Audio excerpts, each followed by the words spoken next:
Do you ever wonder when you should stop feeding your plants? Well, in this video, we're going to get into it. You're here with Mark Boutwell at PerfectGardens.com. Starting to really look good now. She's climbing up there. Buds everywhere. Hallelujah.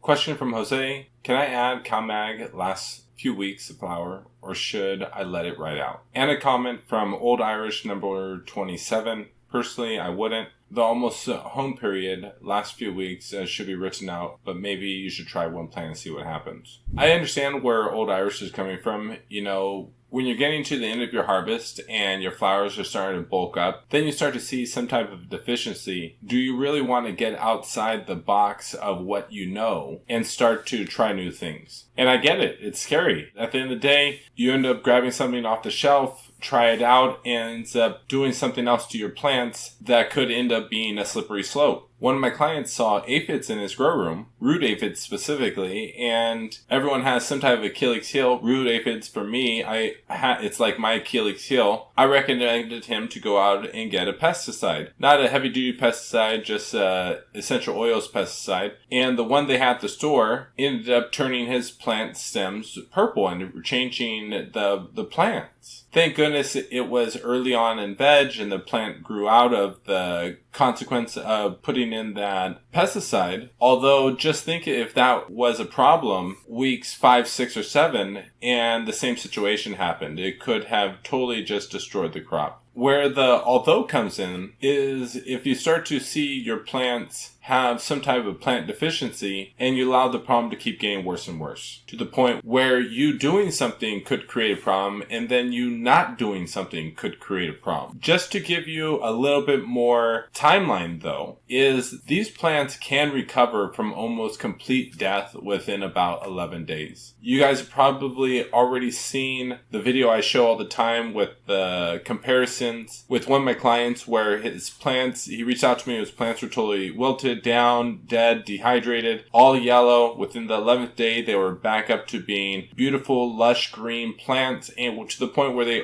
outgrew his room, and he made the decision to end up getting rid of 6 of the plants. And now he completed his plants, he's already harvested, and is trimming his flower. One of the things we did discuss, though, was what could he do different next time to increase his yield? Obviously, the first thing was do not let the plants ever go through that type of stress. First thing we acknowledged, and he acknowledged it too. It was like, it's just a very simple conversation, but it's very important to kind of talk about these things and address it. And that's the same thing here. If you allow your plants to start to get sick a few weeks before harvest, especially during weeks 5, 6, and 7, when they're putting on the most amount of yield, you could really hurt yourself. Especially because most growers harvest these plants too early, and that's what I've really seen. They get a lot of anxiety going, a lot of anticipation, and they chop their plants down because they smell good. They start to smell good, and the flowers start to get big. But what I've always found is that most growers will harvest their plants about 5 days to 7 days early. So what does that actually mean? If you're running into problems when you think you have a problem, if you're starting to see plant deficiencies a few weeks before you finish, it's a good chance that you're actually 4 weeks out from finishing, and not taking that into consideration will hurt your yield.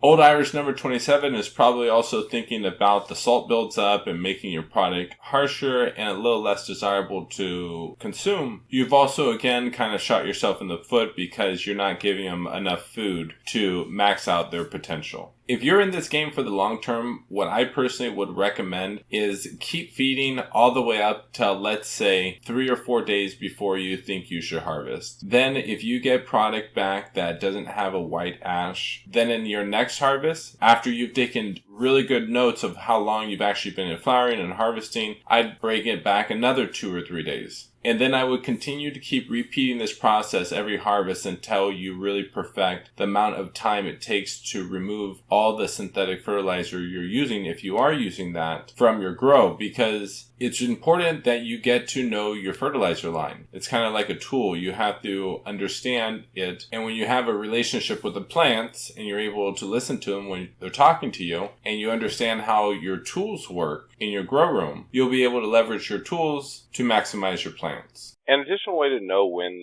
that plant is ready to harvest is when the leaves begin to have a natural autumn look to it. They don't look like they're nitrogen deficient or CalMag deficient. It looks like a yellow with some purple in the leaves, kind of like maple leaves in a sense, changing color in the spring to winter experience. When you begin to see that natural discoloration, I would begin to slowly step down off of your nutrients and allow that discoloration to happen. Again, sometimes it takes time to know the difference between discoloration and plant deficiency, so don't put too much pressure on yourself, honing in on your skills of the exact time to harvest, because it is something that takes years to master. Why? Because normally, even in indoor growing, the average grower will only see 2 to 3 harvests a year. If you're growing outdoors, you might see up to 2 harvests a year. Most of them only once, so a lot of people don't take a lot of great notes. So for many growers, they get one opportunity a year to perfect the skill and have to reflect back on past memories.